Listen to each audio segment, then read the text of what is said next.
well, if the average person did what half of these people did, then they would have been thrown under the jail. But because these guys are rich, they have what is called, or I determine, rich privilege.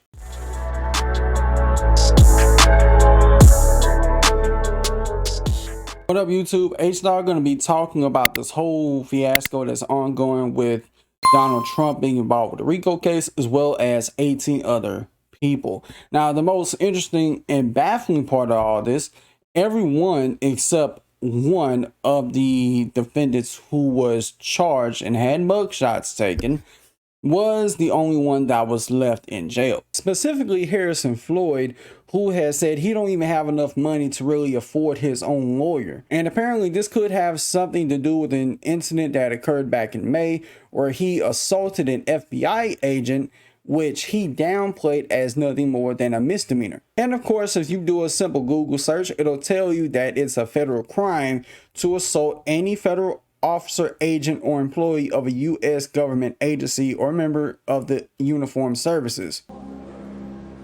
Now you see now, you done fucked up, you know that, don't you? And all of that does kind of shed a light on the corruption that's within the justice system, considering that a bunch of rich folks could have a bond of $200,000 paid off like a measly fine, and they basically get away with the crimes they commit, even if them crimes are federal crimes.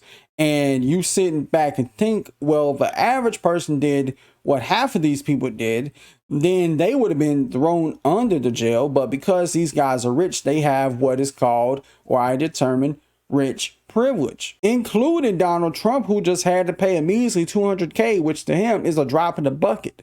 And honestly, if you ask me, I think every one of these people, including Harrison Floyd, should have had their bonds raised expeditiously to the point where they can't legally afford to pay anyone or get anyone to pay them to get out. Not only that, but all of them should be treated like criminals. Throw them in the general population with everybody else. I don't know if Fulton County is a bit chicken shit, but they need to be throwing the entire book at all 19 of these people, especially Donald Trump being the ringleader.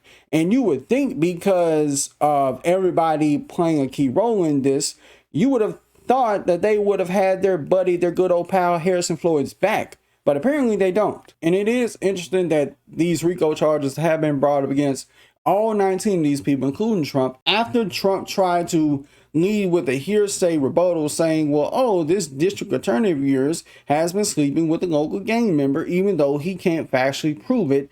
And he got himself in a RICO case now. And all of this would lead people to speculate that it must be true if she's going this far to try to silence him, but I doubt it. Unless it could be something that is factually proven, I don't think nobody should be trying to say it is true. And what's crazy, if you pay attention to certain mugshots, and some of these people sitting there smiling, it ought to give you a good indication of what's going on. They know what they did was wrong, and they know they can get away with it. One of them being a former publicist for R. Kelly, and it kind of makes me, wonder, why isn't she in jail with R. Kelly after all the shit he done? As long as she was his publicist, you mean to tell me she didn't know none of the shit that he did?